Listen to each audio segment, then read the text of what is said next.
Hi everybody, Bunker Hunt Pro staff member Chris Bauer here with a quick tip. The rain finally let up a little bit, so I figured I'd do a quick video tip on using a baitcasting reel. Had an email from David in Regina, I believe it was. Sent me an email through my website wanting to know some tips on using baitcasting reel. Most specifically, how to avoid the dreaded backlash. First things first is the best tip I can give for is avoiding backlashes when using baitcasting reels is the weight of the lure that you're going to be throwing. I strongly suggest anything 1/4 of an ounce or heavier. You can use a baitcasting reel. If it's lighter than 1/4 of an ounce, you're going to have a lot of trouble. Here we have a 3/8 ounce spinnerbait tipped with a 3-inch bento in perch color. I kind of like to do that with this particular one with the red skirted spinnerbait and the red tail on the bento. Seems to work very good. Other baits you can use would be like a 1/2 ounce perfect jig. Again, more than 1/4 of an ounce, so we're good to go there. The other main thing is to, once you have the lure tied on that you're going to be using, you need to set the amount of spool tension that you have on your reel. That is done with this particular knob right here.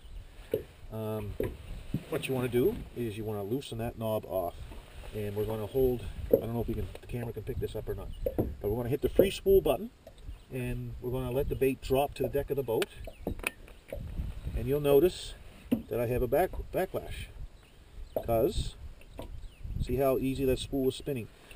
When the lure hit the deck of the boat, the spool kept on spinning, caused the backlash. So what we need to do is we need to put more tension on that spool. And we do that by tightening this knob up here.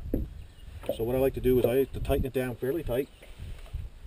And again, we're going to hit the free spool button. You'll notice that the lure is not even moving. So we're going to slowly loosen this knob off, releasing tension. You'll notice that the lure is going to start to move. There. So now we're going to try it one more time. See, we have it set up. Hits the deck of the boat. No backlash. First thing you want to do when you first once you have the tension set up on the spool, you want to do a nice lob cast. You don't want to go for a country mile first off. You need practice. So you're going to just lob it out there.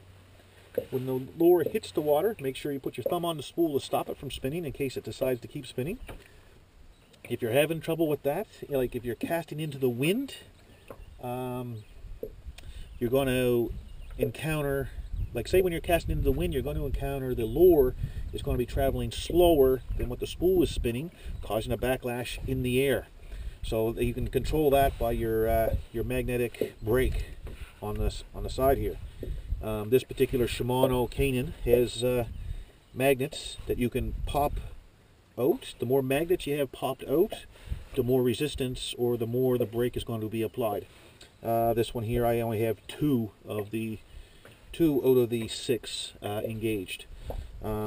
Starting off, take all 6, just snap them out, and then they'll ride against the, I don't know if you can make that out or not, but there's like a bearing race in here that the magnets run against, and that kind of slows everything down.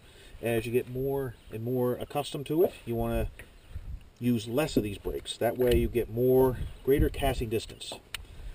That comes with practice. So like I say, first off, you just want to lob it out there. I don't know if I can do this sitting down. You just want to lob it out there. Lure hits the water. Make sure you put your thumb onto the spool to prevent it from turning. Simple as that. As we get more and more practice, excuse me, more and more practice, you can even take more tension off this spool to give you greater casting distance.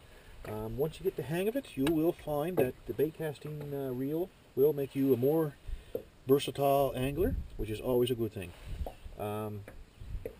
Yeah, so that's it. Basically, summed up real quick, you want to use lures that are 1/4 of an ounce or heavier, and you want to adjust your spool tension with this knob here so that when it hits the deck of the boat, stop spinning, don't get a backlash, and then there's lots of practice. Other than that, it's nothing to it. Thanks.